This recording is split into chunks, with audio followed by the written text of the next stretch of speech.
কেমন আছো বন্ধুরা? তোমরা সবাই নিশ্চয়ই ভালো আছো, আমিও ভালো আছি। যে যেখান থেকে আমার ব্লগটি দেখছো তাদের জন্য অনেক অনেক ভালোবাসা।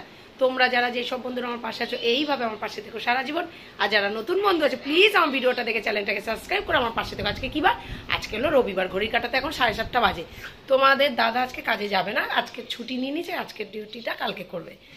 আমরা আজকে বাজারে যাচ্ছি। আর এই দেখো তোজো উঠে পড়েছে, তোজোর বোনও উঠে পড়েছে, জিমি 9:30 পড়াতে। তোজো এখন সকাল সকাল উঠছে, পড়াশোনার দিকে মন দিয়েছে কিনা জানি না, সকাল সকাল এক চোখ দেখিয়ে দিচ্ছে দেখো বন্ধুরা। আর ওই যে আমার সোনামা, এই যে আমার সোনামা, সোনামা সব কাজ হয়ে গেছে। বাজারে যাব, মা চান করে পুজোটা দিয়ে দেবে, বাজার করতে যেতে হবে। আজকে আমার দাদা আসবে, দাদা বলতে আমার জ্যাঠতো দাদা আসবে, যেই দাদাকে তোমরা দেখেছো। হ্যাঁ, সেই দাদা আজকে আসবে অনেক দিন পর, আসে না আমাদের বাড়িতে, অনেক দিন হয়ে গেল। তা আজকে আসবে, একটু বাজারে যাচ্ছি, বাজার টাজার করে রাখছি। তা চলো বাজারে যাওয়া যাক। আর এই দেখো বিছনাপত্র করে দিয়েছি বন্ধুরা, উঠে বাসি কাজ সবই হয়ে গেছে। এখন বাজার থেকে এসে ঘরটা মোছা বাকি আছে, আর রান্না বান্না বাকি আছে। তা চলো বাজারে। তো বন্ধুরা, বই তো অনেক দিন আগেই এনেছি। তা আজকে তোমাদের দাদা মলারটা পুরোপুরি কমপ্লিট করবে। কেন বলো তো, দাদা না পেট চেপে বসে এখন আর কোনো কাজই করতে পারছে না। ওর তো খুবই ব্যথা, ফ্র্যাকচার হয়ে গেছে তোমরা জানো। আর এই দেখো আমার জেঠুর ছেলে চলে এসছে, এই যে জেঠুর ছেলে দেখতে পাচ্ছ, আমার তো দাদা।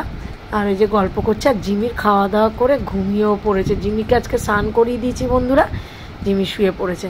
আর এই দেখো আমি মাথাটা ধুয়ে নিলাম, এখন ঘড়ি কাটাতে বন্ধুরা 1টা প্রায় বাজে।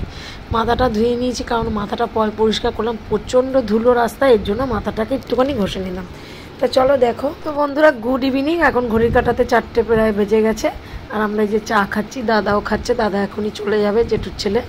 আর জিমিও, ওই দেখো জিমিকে দেখতে পাবে, জিমি কি করছে। জিমি উঠে পড়েছে, জিমি বসে একটুখানি বদমাশি করছে।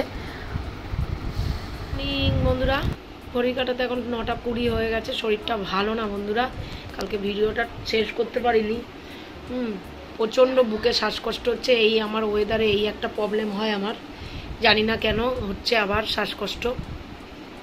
শ্বাস নিতে একদমই পাচ্ছি না। রাত্রির বেলাও খুব শ্বাসকষ্ট হয়েছে, ভিডিও করতে পারিনি বন্ধুরা। আর তোজোকে পড়িয়ে ঠরিয়ে চলে গেছে তোজো স্যার। এখন তোজো হচ্ছে ইসে করবে, পড়তে বসবে আবার। এই যে খেয়ে দিয়ে উঠলো। আজকে হলো সোমবার, তোমাদের দাদা কাজে গেছে, কালকে ছুটি ছিল দেখেছো। শরীর একদম ভালো না বন্ধুরা, একদম না। হ্যাঁ, এই মোটামুটি কয়েকটা জামা কাপড় কাচলাম। আর মেঘলা হয়ে রয়েছে, কয়দিন ধরে তো ঝড় বৃষ্টি হচ্ছে, আকাশটা পুরো মেঘলা হয়ে রয়েছে। কাচাকুচি করে এসে বসলাম, ভালো লাগছে না, চোখ মুখ দেখতে পাচ্ছ বসে গেছে।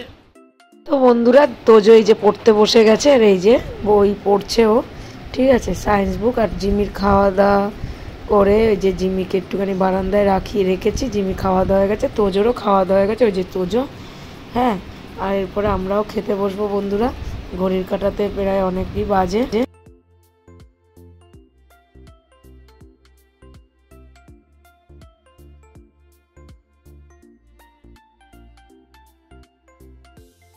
বন্ধুরা খেতে বসে পড়লাম। গতকালকে ভিডিও একদমই করতে পারিনি, এত শরীর খারাপ। এখন ভিডিও এডিট করতেও সময় লেগে যাচ্ছে। চলো খেয়ে নিই।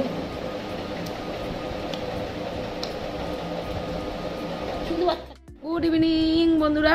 এখন ঘড়ি কাটাতে 5টা বেজে গেছে। দুবেলা একটু শুয়েছিলাম ঠিকই, কিন্তু ঘুম হয়নি। মানে এতটাই শ্বাসকষ্ট হচ্ছে বুকে, কালকে চিকে যে বুকে পেন হচ্ছে, সেই পেন হচ্ছে। ইনহেলার টানলাম, ওষুধ খেলাম, কিছুতেই কোনো কাজ হচ্ছে না। আমার মনে হচ্ছে কি কাজের চাপটা প্রচণ্ড পরিমাণে বেড়ে গেছে, আর আমি প্রচণ্ড পরিমাণে টেনশান করছি। এই কারণেই হয়তো আমার শ্বাসকষ্টটা বেড়েছে আবার। আমার এই গরমকালটা অতটা শ্বাসকষ্ট হয় না, বেশিরভাগ শীতকালেই হয় আমার যেহেতু অ্যাজমা আছে।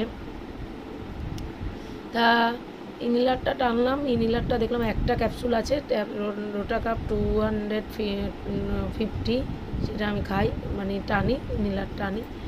আর অ্যাস্থালিন খাই, অ্যাস্থালিন ট্যাবলেট, সেই ট্যাবলেটটা খেয়েও কোনো কাজ হয়নি আজকে। আমি গত 2 বছরের মতন হয়ে গেল ডাক্তারের সাথে খুব একটা যাতায়াত করছি না। আমি কল্যাণীতে ডাক্তার দেখাই, গান্ধীতে গিয়ে, কল্যাণী যে গান্ধী হসপিটাল আছে ওখানেই যাই, ওখানকার ডাক্তার দেখাই। কিন্তু গত 2 বছর ধরে আমি প্রাইভেটে ডাক্তার দেখাচ্ছিলাম এখানেই, কার্ডিওলজিস্ট, ঠিক আছে। তা সে দেখছি ব্যথাটা খুবই করছে আজকে। তা আমাদের যে এক দিদি বললেন যে তুমি যেখানেই দেখাতে সেখানে গিয়ে আবার দেখানো শুরু করো, তোমার যখন এরকম ব্যথা হচ্ছে। থেকেই বন্ধুরা শ্বাসকষ্ট হচ্ছে, থেকে কিছু কথা বললে আমার শ্বাসকষ্ট হচ্ছে। শ্বাসকষ্টটা খুব ইদানিং বেড়েই চলেছে। ধরো আমি কোনো কাজ করছি, ছাদে যাচ্ছি বা কোনো কাজ করছি, দৌড়িয়ে ঝাঁপি, যে কাজটা আগে করতে পারতাম সেটা এখন আর করতে পারছি না। কোনো কাজেই মন আর বসছে না, কোনো কিছু করতে আর ভালো লাগছে না। রাতে বসলে চিৎকার করে কথা বললে গলা দেখছি বসে যাচ্ছে, আর শ্বাসের প্রবলেম হচ্ছে খুব। জানি না, হয়তো এটা বয়সের জন্য হতে পারে। যত বয়স বাড়ছে হয়তো আমার এই শ্বাসকষ্টটাও বেড়েই চলেছে।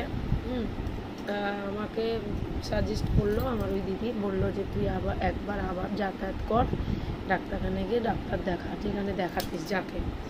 আমিও সেটাই ভাবছি যে এবার আমি ওখানে যাবো।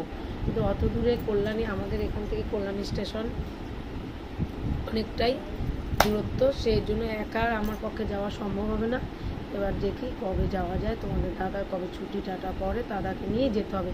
একটা টেনশানে ভুগছি বন্ধুরা, তোমাদের দাদার বুকের ব্যথাটা কমছে না। ওর পাঁজরের হাড়ের যে অ্যাক্সিডেন্টের হওয়ার পর যে ব্যথাটা সেটা বেড়েই চলেছে। ডাক্তার দেখাতে হবে। তো আজকে ছুটিটা কালকে ও নিয়ে নিল, কিন্তু ওকে বলেছিলাম ছুটিটা আজকেই করতে, ডাক্তারটা দেখাতে যাব। কিন্তু কি জানি রাগ করে না কি করে জানি না, ডাক্তার দেখানো বন্ধ করে দিচ্ছে। বলছে না আমি আর ডাক্তার দেখাবো না, কোনো কাজই হবে না। তা কী বলবো বন্ধুরা, কাউকে জোর করে তো কোনো কিছু করানো যায় না। একটা ভালো ডাক্তারের খোঁজ পেয়েছিলাম কলকাতায়, সে যেতে চাচ্ছে না, জানি না কি হবে। মন টন ওর ভেঙে গেছে, বলছে ব্যথা আর এরকমভাবে ফুলে উঠেছে এই জায়গাটা। তাই তোমাদের দাদাকে আমি বারবার বলছি ডাক্তার দেখাতে হবে। ওখানে যদি হাড়ে মাংস জমিয়ে যায় বা গজিয়ে যায় তাহলে ব্যথা কোনো দিনই আর কমবে না। তাই আমি অনেকবারই বলছি যে চলো ডাক্তারখানায় চলো, যাচ্ছে না। তাই এই টেনশানে আমারও আরও শারীরিক কন্ডিশন খারাপ হচ্ছে, বুকের ব্যথাটা বাড়ছে আমারও। আমার তো একটা ব্যথা আছেই না, সারা জীবনের ব্যথা কমবে না। তা চলো বন্ধুরা, আমি এখন তোমাদের সাথে এই বিকালবেলা কতগুলো জামা কাপড় এই যে তুলে নিয়ে এসছি, এগুলো ভাঁজভুজ করে নিই।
কাছে পোস্ট করেছিলাম জিমির এই যে ইঁদুর নিয়ে, তো সেই ইঁদুরটাকে তো মেরেছি, এই দেখো আবার একটা পড়েছে। কি ইঁদুর হয়েছিল বন্ধুরা, বাপরে বাপ।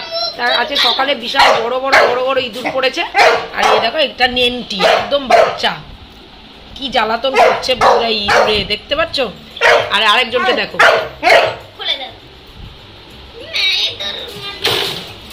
দেখো কাণ্ড,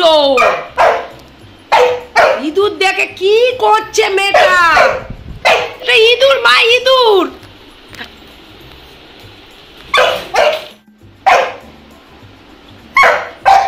স্টপ, চুপ করা বোমাটা।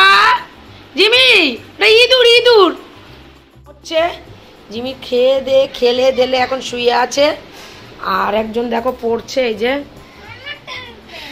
এই যে সায়েন্স করছে, সায়েন্স, এই যে সায়েন্স লিখেছে, কতগুলো সায়েন্স লেখা হয়ে গেছে, এই যে লিখেছে সায়েন্স, আগের দিনেরটা স্যার রাইট দিয়েছে, আজকে আবার লিখছে, স্যার পড়া দিয়ে গেছে, এই যে পড়ছে, পড়ুক। আর দিয়েছে এই যে আটা মাখছে, কেন বলো তো বন্ধুরা, ঘড়ির কাঁটাতে এখন 8টা প্রায় বাজে। জিমির খাবারটাও আমি বসিয়ে দিয়েছি, আর মা এই যে আলুর তরকারি করবে, হ্যাঁ পেঁয়াজ দিয়ে, ওই দিয়ে আলু চচ্চড়ি টাইপের। ঠিক আছে বন্ধুরা, নামতে পারে যখন তখন, এর জন্যই মা তাড়াতাড়ি করে ফেলছে। আমাদের তো আর ইনভার্টার নেই, কারেন্ট চলে গেলে পুরো লাইন উড়ে যায়। দেখি একটা শিগগিরই ইনভার্টার নেব। তা চলো বন্ধুরা, আমি আর ভিডিওটা বাড়াতে চাই না, আজকের মতন আমার বকবকা এইটুকুনি। তোমরা সবাই খুব খুব খুব ভালো থেকো, নিজের শরীরে খেয়াল রেখো, সুস্থ থেকো, সবসময় হেসে খেলে যাবে, হেসে খেলে গেলে শরীর স্বাস্থ্য ভালো থাকে। তোমরা যারা যেসব বন্ধুরা আমার পাশে আছো, এইভাবে আমার পাশে থেকো সারা জীবন। আর যারা নতুন বন্ধু আছো, প্লিজ আমার ভিডিওটা দেখে চ্যানেলটাকে সাবস্ক্রাইব করে আমার পাশে থেকো। নতুন যারা বন্ধু আছো, ভিডিওটা যদি ভালো লেগে থাকে লাইক কমেন্ট শেয়ার অবশ্যই করে সাবস্ক্রাইব করতে ভুলো না কিন্তু। তা চলো আজকের মতন tata, bye, love you, good night, খুব ভালো থেকো তোমরা, খুব ভালো থেকো। দেখা হবে আবার নেক্সট ভিডিওতে, টাটা।